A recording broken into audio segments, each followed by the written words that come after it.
তো এরকম একটা তোমাদেরকে কুপন দেওয়া হবে, যে কুপনটা নিয়ে লাইনে দাঁড়াতে হবে। আমরা মেন ভোগ বিতরণ কক্ষে যেটা প্রবেশ করছি, দেখো শুধু একবার কত বড় জায়গা নেই হলটা তৈরি করা হয়েছে।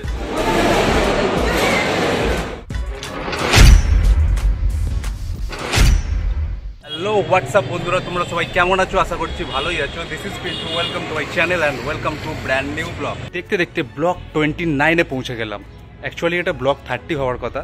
ব্লগ 29 করেছিলাম আমি Kolkata red road Durga Puja carnival 2022 যেটা হয়েছে আর কি। বাট আনফর্চুনেটলি ভিডিওটা এডিট করার সময় যে ভিডিও ক্লিপগুলো ছিল, তো সেটা ডিলিট হয়ে যাওয়ায় আমি সেই ভিডিওটা আপলোড করতে পারিনি। কষ্ট হয়েছিল ভাই, প্রচুর কষ্ট হয়েছে ভিডিওটা আপলোড করতে না পারার জন্য।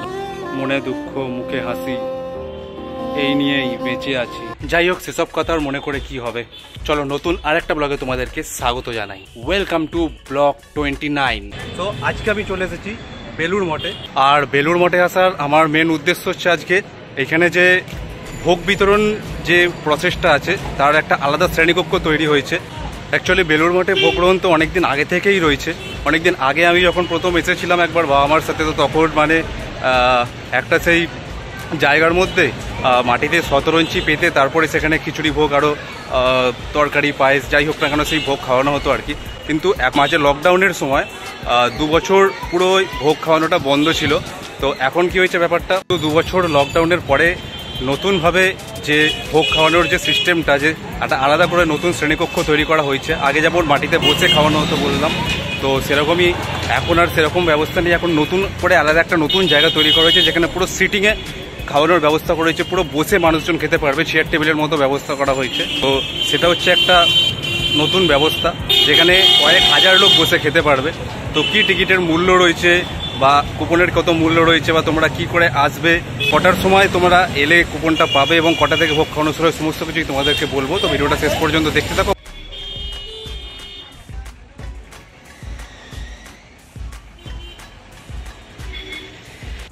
তো হাঁটতে হাঁটতে আমি বেলুড় মঠের মেন গেটের সামনে অলরেডি চলে এসেছি।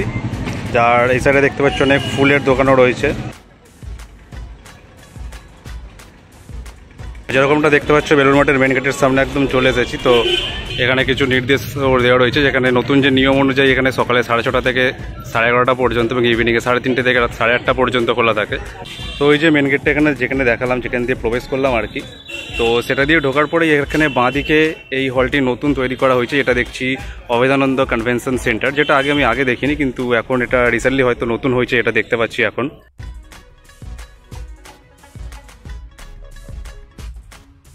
এবারে একটা জিনিস দেখতে পারবে, আমি আজকে এসেছি রবিবার, তাও এখানে আজকে রবিবার, তাও এখানে কত মানুষের ভিড় একবার দেখো। খালি সামনে লোক পুরো একদম মানে গিজিগিজি করছে লোক একদম। আর যে রাস্তার মধ্যে দিয়ে যাচ্ছি সেই রাস্তার দু সাইডে কিন্তু খুব সুন্দরভাবে এরকম গাছ দিয়ে ঘেরা রয়েছে দু সাইডটা, যার জন্য সুন্দর শীতল পরিবেশের তৈরি হচ্ছে। এবং এত গরম থাকা সত্ত্বেও, এত রোদ থাকা সত্ত্বেও কিন্তু এখানে অতটা কোনো গরম লাগছেই না। খুব সুন্দর একটা হাওয়া প্রতিনিয়ত কিন্তু বয়েই চলেছে এখান দিয়ে। এবং যে গাছগুলো কিন্তু এখানে রয়েছে সেগুলো কিন্তু প্রত্যেক কটা একই গাছ নয়। যেমন এখানে দেখা যাচ্ছে এটা একটা কাঁঠাল গাছ, এবং তারপরে যদি যাই সেখানে তারপরে দেখা যাচ্ছে এখানে লেখা রয়েছে এটা পলাশ গাছ, এবং তারপরে যদি যাই এখানে যেমন লেখা রয়েছে দেখতে পাচ্ছি এটা বকুল গাছ। তো এরকম লাইন দিয়ে সোজা যত গাছ দেখা যাচ্ছে, যে মানে একের পর একটা রাস্তার পাশে যে গাছ বসিয়ে রাখা রয়েছে, তো প্রত্যেক কটাই আলাদা আলাদা গাছ আর কি। মানে সব কটাই কিন্তু একই গাছ কিন্তু নয় এখানে। ওই সাইডে যেটা দেখতে পাচ্ছি যে হলটা রয়েছে, এটাই হচ্ছে শারদানন্দ ভবন।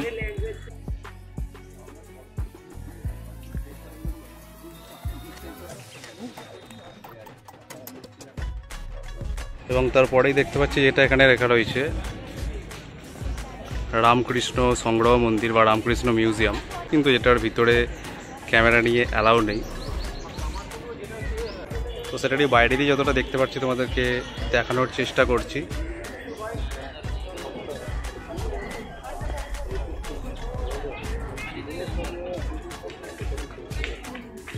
কারণ মিউজিয়ামটার ভিতরে ফটোগ্রাফি স্ট্রিক্টলি প্রহিবিটেড।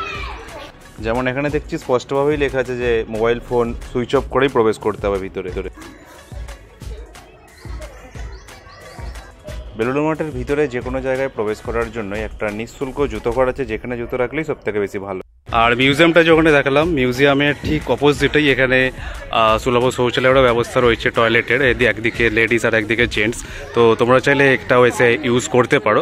তো যে টয়লেট যেটা দেখালাম, টয়লেটের একদম নিচে একটা এখানে ব্যানারও টাঙানো আছে, যেটা যদি তোমরা ফেরিঘাট যেতে চাও মানে দক্ষিণেশ্বর যাওয়ার জন্য, তাহলে টয়লেটটা থেকে ডান দিকে যেতে হবে, এবং যদি বাস স্ট্যান্ড অথবা রেলওয়ে স্টেশন যেতে তাহলে সুলভ শৌচালয়টা থেকে বাঁ দিকে যেতে হবে। এবং যে টয়লেটটা রয়েছে, টয়লেটের নিচে ওখানে কোল্ড ড্রিঙ্কিং ওয়াটারেরও ব্যবস্থা রয়েছে, সেখান থেকে চাইলে জলও নিতে পারো। আর এখানে এটা দেখতে পাচ্ছি পুরো বেলুড় মঠের ম্যাপটাও এখানে তুলে ধরা হয়েছে। এছাড়াও টয়লেটের পাশে এখানে নিঃশুল্ক জুতা করা রয়েছে, এবং কোনো রকম ইনকোয়ারি করতে হলে অনুসন্ধানের জন্য এখানে একটা রুম রয়েছে, যেখান থেকে চাইলে কোনো রকম ইনকোয়ারিও করতে পারো।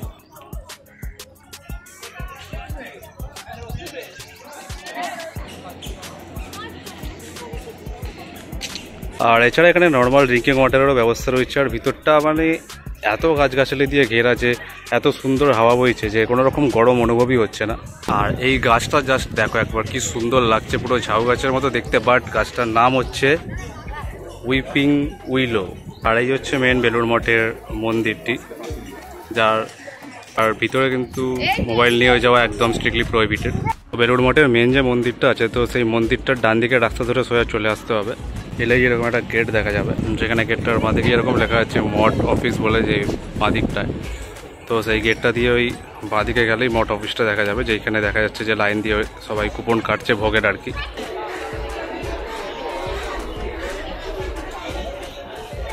তো এই হচ্ছে অ্যাকচুয়ালি ভিতরের এরিয়াটা। ওইখানে গেট দিয়ে ঢুকেই ওইখানে মঠের অফিসটা, যেখান দিয়ে কুপন কাটতে হবে।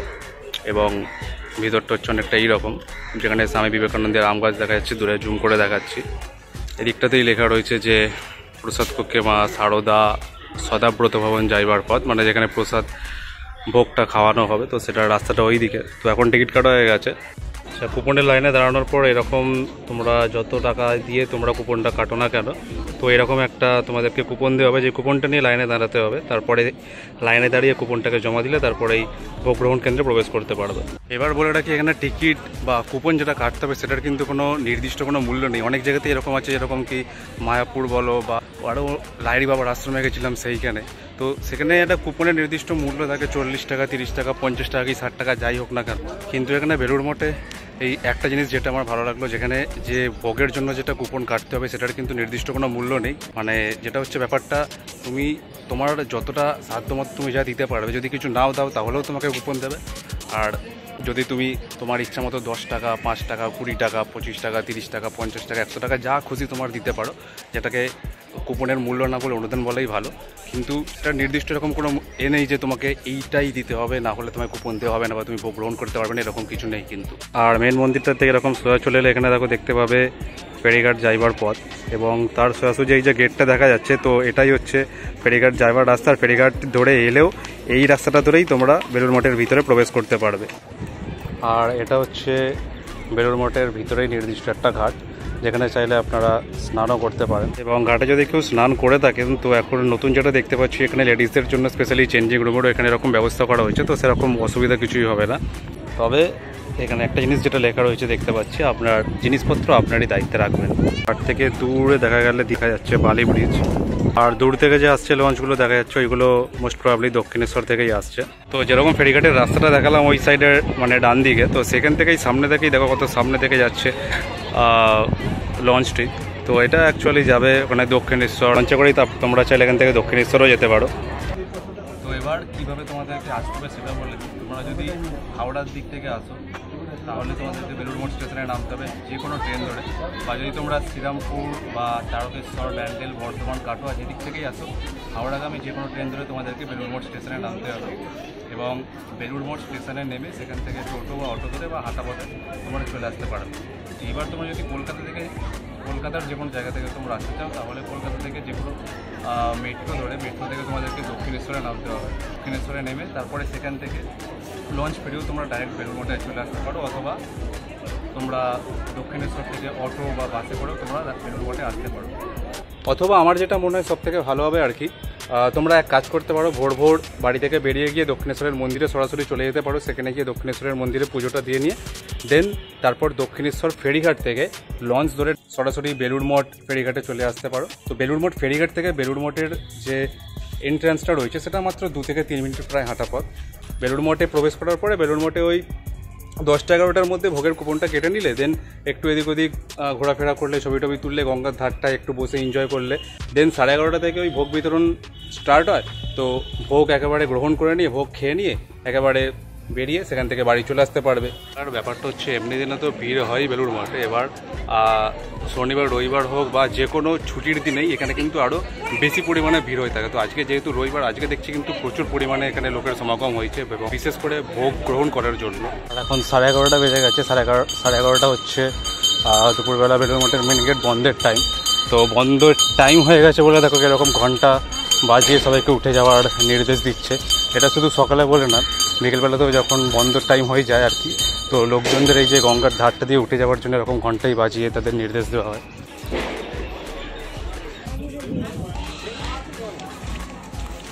তো এটা হচ্ছে ভিতরের প্রবেশের জায়গাটা, এরকম সুন্দরভাবে তৈরি করে রাখা রয়েছে।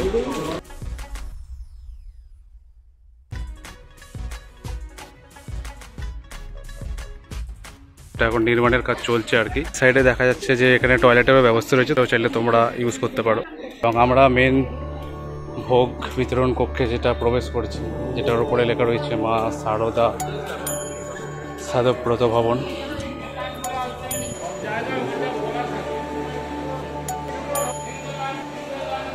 আর এই যে জায়গাটা রয়েছে এখানে প্রসাদ তৈরি হয় আর কি। আর এইটা হচ্ছে প্রসাদ বিতরণ কেন্দ্র, যেখানে প্রবেশ করলাম। দেখো শুধু একবার কত বড় জায়গা নেই, হলটা তৈরি করা হয়েছে যেখানে আরামসে 2,500 লোক বসে খেয়ে নিতে পারে।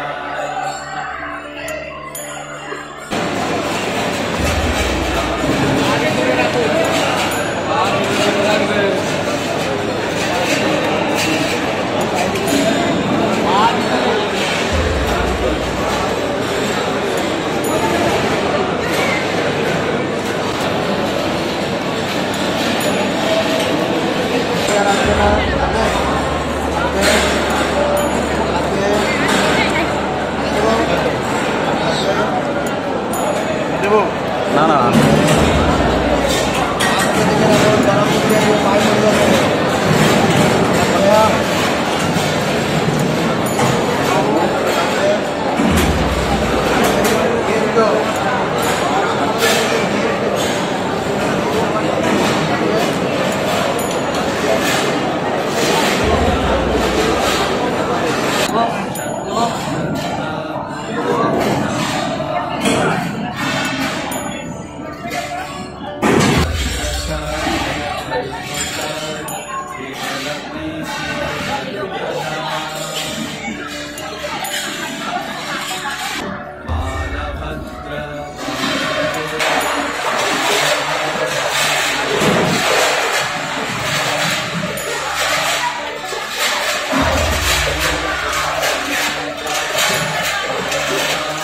গাড়িগুলো করেই কিন্তু খাবার নিয়ে যাওয়ার, দেখতে পাচ্ছ কিরকম গরম গরম খাবার আর পুরো ধোঁয়া উঠছে। আমি যেটা দেখতে পাচ্ছি এখানে একটা লাইনে টোটাল 50 জন করে এরকম বসার মানে ব্যবস্থা রয়েছে। এই একটা লাইনে 50 জন, মানে বুঝতেই পারছো কতগুলো এরকম সিট রয়েছে পুরো লম্বা। আমার মতে প্রায় 1,500 থেকে 2,000 কি 2,500 জন একসাথে বসে খেতে পারবে, এত বড় জায়গা। সেটা ভালো ব্যবস্থা। খাওয়া হয়ে গেলে এখানে থালা এবং গ্লাসটাও এনারাই তুলে নিচ্ছেন এবং ইনস্ট্যান্ট পরিষ্কার করে নিচ্ছেন তার পরবর্তী লোকেরা ঢুকবে বলে। একদল খাওয়া দাওয়া কমপ্লিট করে বেরিয়ে গেলে এনারা আবার সঙ্গে সঙ্গে পরিষ্কার করে নতুন থালা এবং গ্লাস এখানে রেখে দিচ্ছেন, নতুন লোকেরা এসে আবার এখানে বসে গ্রহণ করবেন বলে। এদিকে বাহির পথটা রয়েছে, খাওয়া দাওয়া হয়ে গেলে এই রাস্তা দিয়ে বেরিয়ে সোজা এখানে পানীয় জলের ব্যবস্থা রয়েছে, যেখানে হাত ধুয়ে পানীয় জল খেয়ে তারপর একবারে এই রাস্তা দিয়ে বেরিয়ে যেতে পারো। তোমরা ভোগ গ্রহণ করো, ভোগ খাওয়ার পরে কিন্তু এই গেটটা দিয়ে বের করবে, একদম এই গেটটা দিয়ে বেরোনো মানে একদম পুরো বাইরের রাস্তাটা বের করবে, যেটা দিয়ে পুরো একদম মানে যদি ফেরিঘাট যাও তো ফেরিঘাট বা বাস ধরার জন্য বা স্টেশন সেই রাস্তায় যেতে পারবে। তো একটা কথা হচ্ছে যেটা বলার, যেটা হচ্ছে যে তোমরা যদি ভোগ গ্রহণ করতে যাও, ভোগ খাও আর কি, তো আগে কি ছিল ভোগ খাওয়ার পরেও আগে যে নিয়ম ছিল, মানে 2 বছর আগের কথা বলছি, খাওয়ার পরেও তোমরা ভিতরেই থাকতে পারতে, একেবারে বেরোনোর সময় একটু গঙ্গার ধারে বসে টসে ওই মেন যে গেটটা আছে সেটা দিয়েই বের করতো। বাট এখন যেটা নতুন সিস্টেম হয়েছে আর কি, যে ভিতরে যে ভোগ খাওয়ার যে নতুন জায়গাটা হয়েছে সেখানে ভোগ খাওয়ার পরে বাইরে যেটা এক্সিট আছে সেখান দিয়ে বেরিয়ে যাওয়ার পরে হাত ধুয়ে ওখানে পানীয় জলের ব্যবস্থা রয়েছে, এবং সেখান থেকে বেরিয়ে মেন রাস্তায় বের করে দেবে, যেখান থেকে এবার তুমি ফেরিঘাটে যাও বা রেলওয়ে স্টেশন যাও বা বাস ধরার জন্য যাও, টোটোতে যাও, তো মানে মেন বাইরে বার করে দেবে একদম। এক্ষেত্রে তোমাদেরকে তাই আমি বলতে চাইবো, কেউ জুতো জমা রেখে খেতে যেও না। ভিতরে এমনি ঘোরার জন্য জুতো জমা রাখতে চাইলে অবশ্যই জমা রাখতে পারো, কারণ জুতো জমা রেখে যদি কেউ খেতে যাও তাহলে কিন্তু খেয়ে নিয়ে ওরা একদম বাইরে থেকে বের করাচ্ছে, তাহলে কিন্তু তোমাকে জুতো নেওয়ার জন্য আবার যখন বিকেলবেলা মানে দুপুরবেলা 3:30-র সময় আবার যখন গেট খুলবে তখন তার ততক্ষণের জন্য ওয়েট করতে হবে, তারপরে গেট খুললে তোমরা ঢুকে তারপরে জুতো নিতে পারবে। তাই খেতে গেলে যদি ভোগ খেতে যাও তাহলে জুতো জমা রেখে যাওয়ার কোনো দরকার নেই, জুতো পরেই তোমরা যেতে পারো। আর একটা কথা কিন্তু না বললেই নয়, ওখানে যারা কিন্তু ওই যে ভোগ বিতরণের শ্রেণীকক্ষে যারা কর্মে নিযুক্ত রয়েছেন আর কি, যারা যারা তার ভিতরে কাজ করছেন যে ভোগ বিতরণ করার জন্য, মানে এত ফাস্ট কাজ করছে, তার লোক ভোগ খেয়ে ওঠার সাথে সাথেই তারা এত কুইকলি এত তাড়াতাড়ি সেই থালার গ্লাস তুলে পরিষ্কার করে এত তাড়াতাড়ি আবার নতুন থালার গ্লাস সার্ভ করে সেখানে রেখে দিচ্ছে, মানে তুমি বেরোনোর সাথে সাথে আরেকবার যে ঢুকে মানে তাদেরকে দাঁড়াতে হবে না একটু পর্যন্ত। আর এবার ব্যাপারটা হচ্ছে যে ভোগের কুপন কখন দেয়, ভোগের কুপন দেওয়ার সেরকম পার্টিকুলার টাইম হচ্ছে ওই মোটামুটি ওই 9:30 থেকে 11টা পর্যন্ত, কি ম্যাক্সিমাম হার্ডলি যখন ছুটির দিনে অনেক বেশি ভিড় হয় তো 11:30 পর্যন্ত ওই ভোগের কুপন দেওয়া হয়ে থাকে।